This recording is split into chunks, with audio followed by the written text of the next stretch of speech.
Welcome to Operation Healing Heroes. Join us on the boat today as we feature retired Purple Heart recipient Tim Smith. They served for us. They sacrificed for us. Their stories deserve to be told.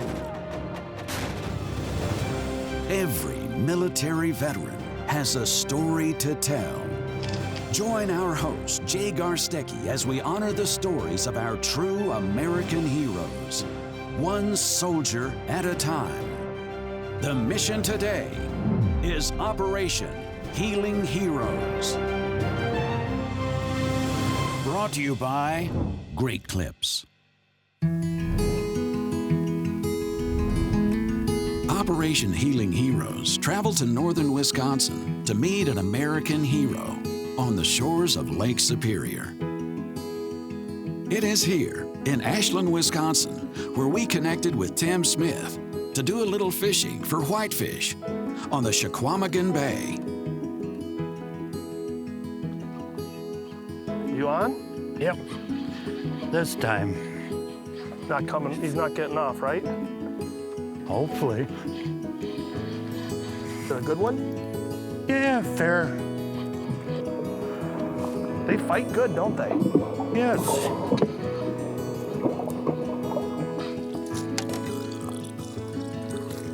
Got it. No, got him. It's in the bag, as they say. Yes. Good work. Nothing to it. So how old were you when you got drafted?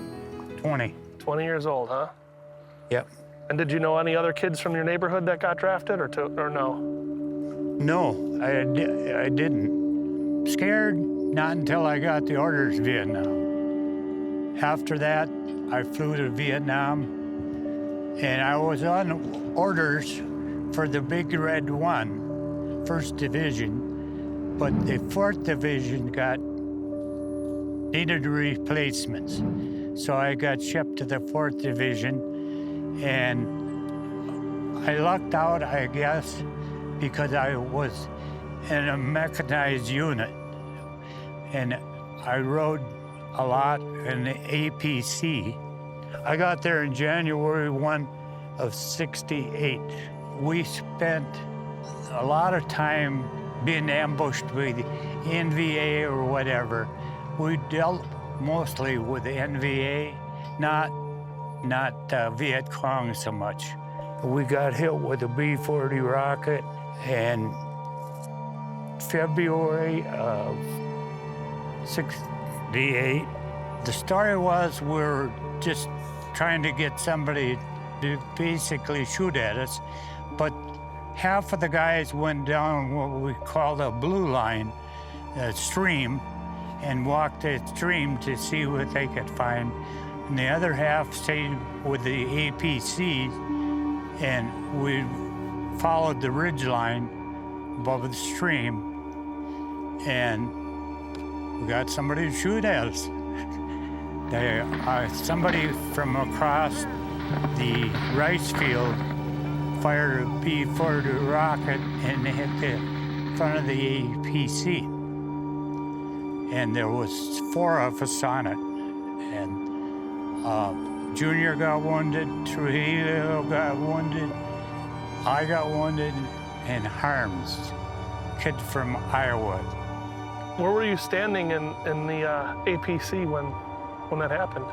In the back, drinking a canteen of Kool-Aid.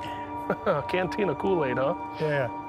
Oh, so not even a month and a half that you've been in country and you're already getting hit by a rocket, huh? Right. I was in the back, but I was standing up. There's hatch that opens. I was standing up looking out forward. So I saw the puff of smoke where he fired, and we returned fire. You know, in training, they said, fire steady, bursts, short bursts, so you don't burn the barrel out. Well, that went by the wayside because all I could think about was returning fire. And The first sergeant said we got him, and between the two of us, I got it. Operation Healing Heroes is brought to you by Great Clips, the Yance Valor Foundation, and by the Al Lynch Foundation.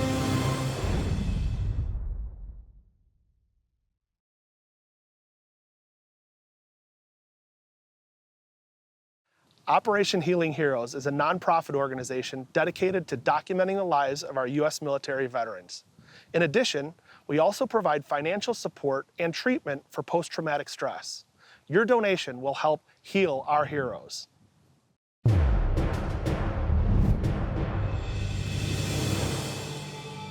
Tim was awarded the Purple Heart while still in the hospital, immediately following the missile attack on his armored personnel carrier. Well, the first sergeant came to the hospital with basically with the Purple Heart Awards, and he said, "You guys, you got him 3 times." And what were your injuries from that? Left side shrapnel. Did it feel good to be back at the unit? No. No? I was scared. I was, I knew enough to be a little more Vigilant? Yeah. A lot of times it was ambush and fire a few rounds at us and take off. So there was nobody to shoot. Basically, they were gone before we got organized enough to shoot back. When I first got out there, we were walking up in the mountains, and we came upon a big bunker complex, and there was nobody there to speak of. They think there was 2 cooks there, and they fired on us, and they put 3 rounds between my feet. And either it was a bad shot or a good shot, but he didn't hit me. So they called in a airstrike, and they said, everybody go over on the other side of the hill. So we did. 500-pound bombs the jets were dropping. And I put my head down on the ground, and the steel pot was, every time a bomb would hit, gravel and dirt. And I finally got brave enough to look up, and it was 2 of my fellow squad's members throwing dirt and rocks on me. They'd been there a long time. So they were messing with you? Yes. So you thought this was all explosion debris coming down, and instead it was 2 of your own guys throwing rocks and debris on you, huh? Yep.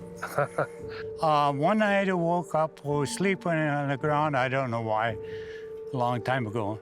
But anyhow, I felt something warm on my chest, and it was a rat sleeping on my chest, stay warm. So my sisters would send me something that was breakable. They would pack it in popcorn.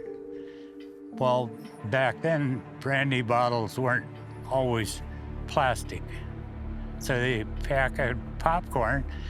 I would scatter popcorn around for the rats to eat.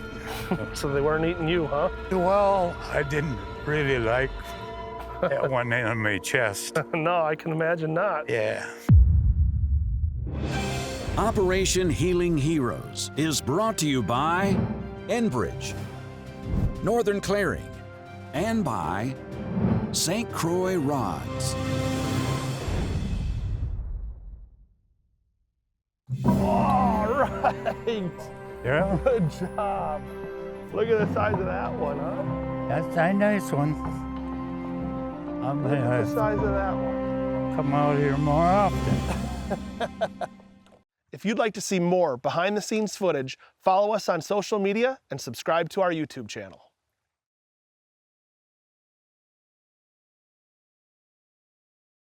If you're a U.S. military veteran in Illinois, Wisconsin, Michigan, Minnesota, or beautiful sunny Florida, log on to our website, takeavetfishing.org, to find an event near you.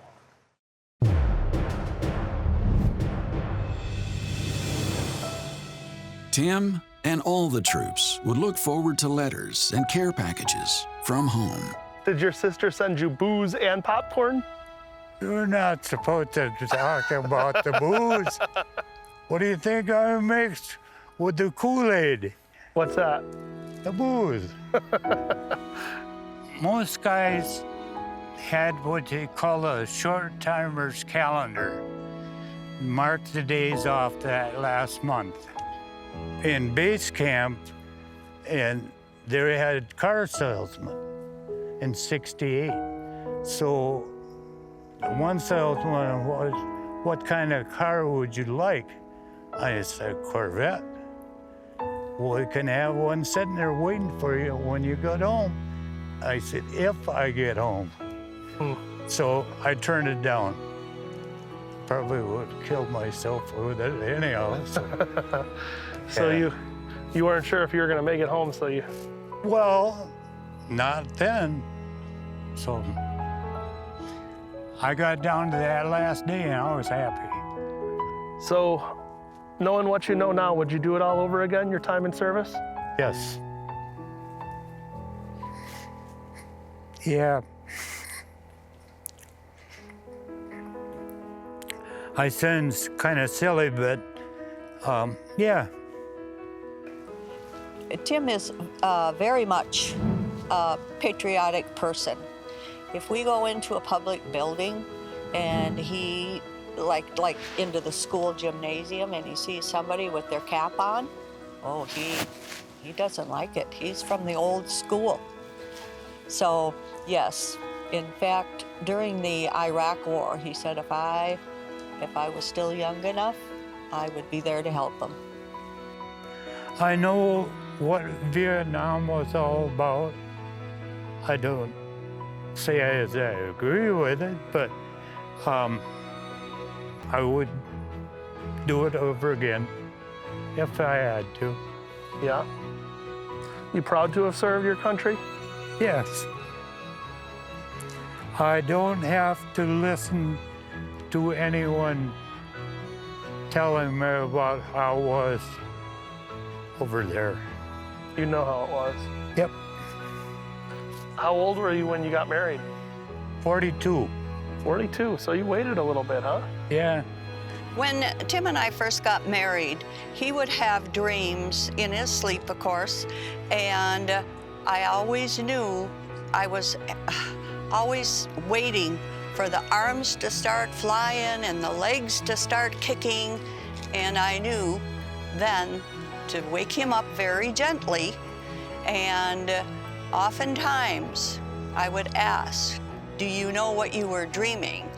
And it was always the Viet Cong were trying to either stuff him into a trunk, or there were other places that he thought that they were going to stuff him. But that one is very clear to me, that they were going to stuff him into a trunk, and he was fighting them off big time. Where did your love and your passion for the outdoors and fishing come from? On the farm, Yeah? probably. Did you grow up hunting and fishing? Yes. Every day I'd get home from school, I'd either go up in the hill or hunting or in the fall. So it's a part of the reason I liked up here. You got everything: bear, deer, grouse, fish. How often do you get to get out and fish? Not often enough. I am very proud of his service. And he was he's been a wonderful provider for his family. Yeah, I'm very proud of him. Very patriotic, and he was very loyal to his country.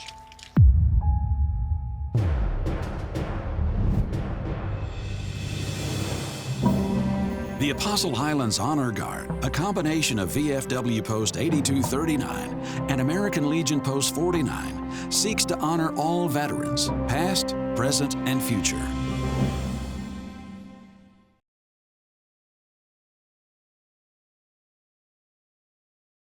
If you'd like to personally thank a veteran that you've seen in one of our episodes, or nominate a veteran to be featured in a future episode, log on to our website, operationhealingheroes.org. Operation Healing Heroes is brought to you by Recon Boats, Thorne Brothers, and by FVP.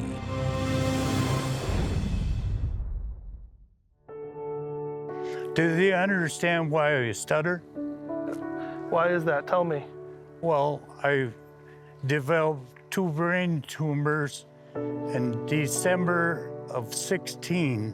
Tim was diagnosed with metastatic brain cancer. He had a tumor on both sides of his brain.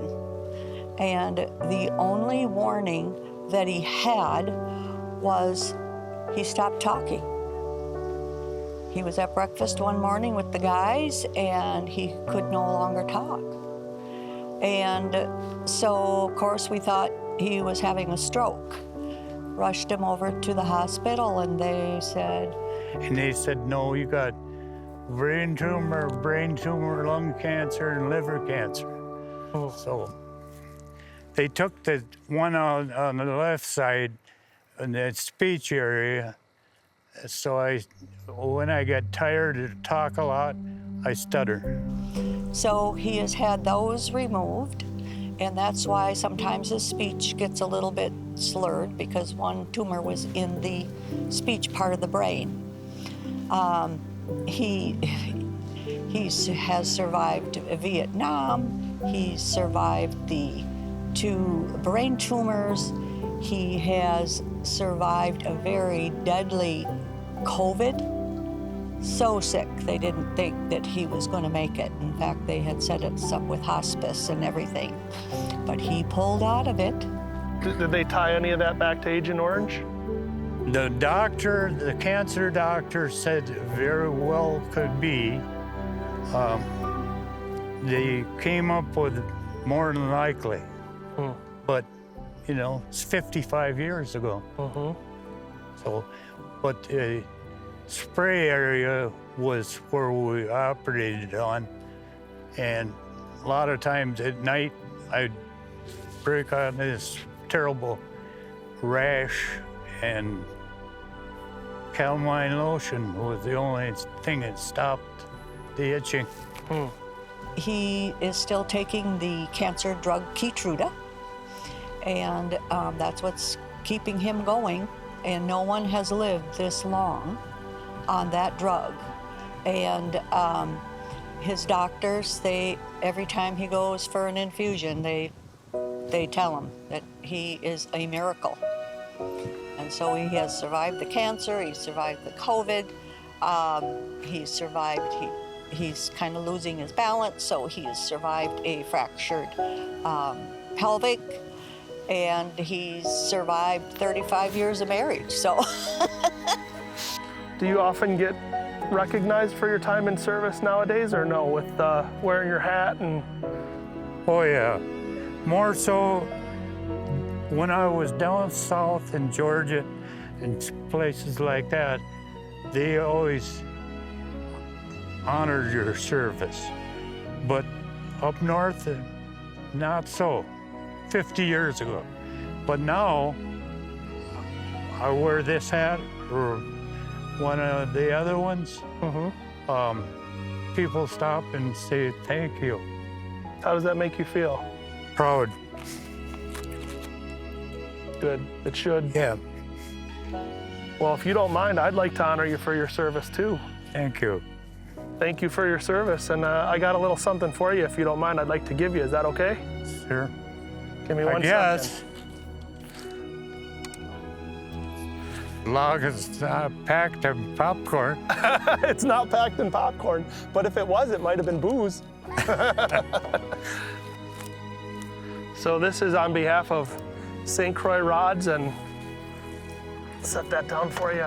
Okay. St. Croix Rods and Thorn Brothers, this is for you, and this is a custom built rod that Thorn Brothers made for you. It's a St. Croix blank, and it says custom built for Tim Smith.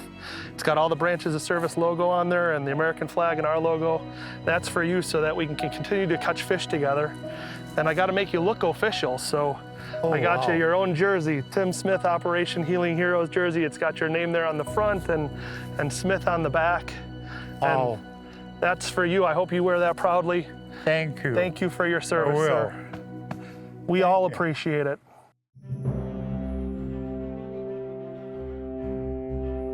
If you'd like to personally thank a veteran that you've seen in one of our episodes, or nominate a veteran to be featured in a future episode, log on to our website, operationhealingheroes.org, and click on the nominate button.